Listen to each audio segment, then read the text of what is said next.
صحف العالم تتغنى.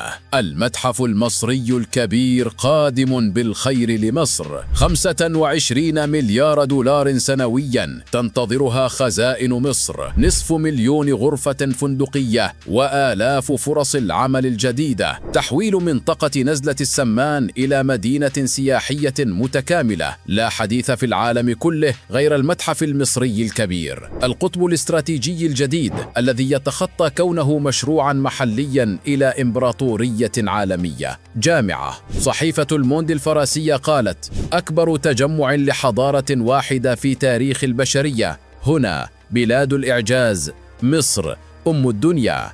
العالم أمام عرض مبهر وتاريخي تحت سماء القاهرة العظيمة. متحف مساحته تجاوز 500,000 متر مربع، ويضم أكثر من 50,000 قطعة أثرية شاملة ومتنوعة تعكس مدى تقدم الحضارة الفرعونية وإبداعها.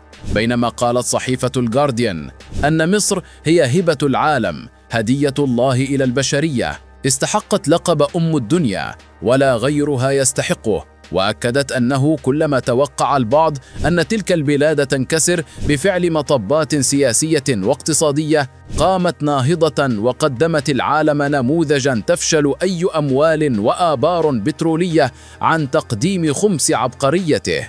التقرير ذاتها أشارت إلى البعد الاقتصادي للمتحف، وركزت على العوائد التي تنتظر الحكومة المصرية وشعبها، مشيرة إلى أن المتحف سيكون بمثابة مشروع الإنقاذ ونقطة الانطلاق نحو ازدهار ونمو غير مسبوق لقطاعات كثيرة في الاقتصاد المصري.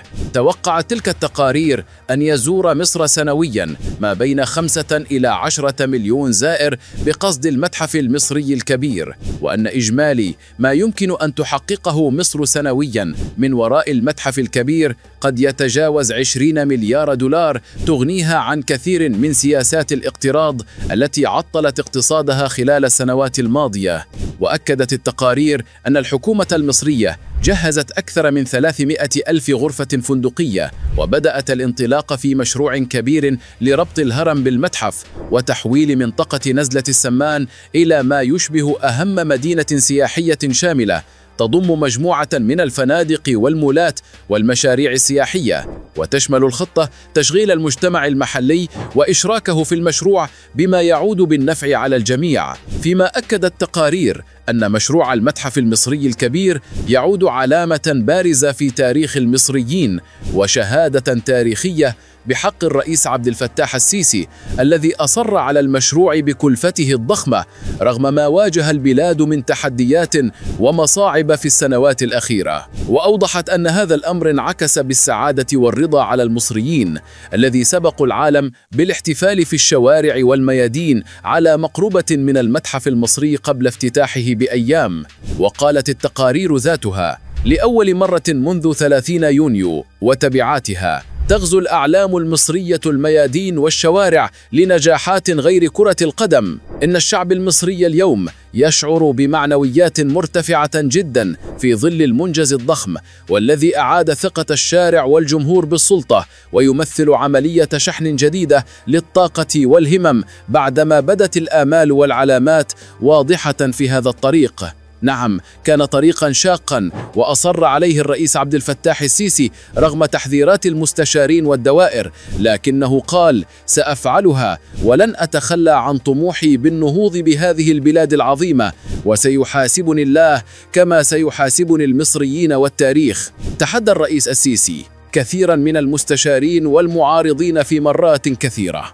سخروا من مشروع قناة السويس، فكانت النهاية ب6 أنفاق أحدثت رعبا في تل أبيب، وأكدت أن بلاد الفراعنة في أمان دائم وستكون لها الكلمة العليا في المنطقة.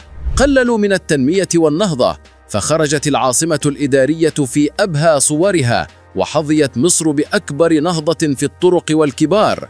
وسياسيا، وبعد مزايدات من الداخل والخارج في ملف غزة واتهامه وأجهزة الدولة بما ليس فيهم، خرج منتصرا محمولا على الأعناق مرفوعا على الرؤوس. وفي السياحة قدم معجزة عالمية اليوم في المتحف المصري، ستكون بمثابة نقطة انطلاق اقتصاد مصر للعالمية والريادة، وجعل القاهرة العظمى قبلة العالم الأولى في عالم السياحة.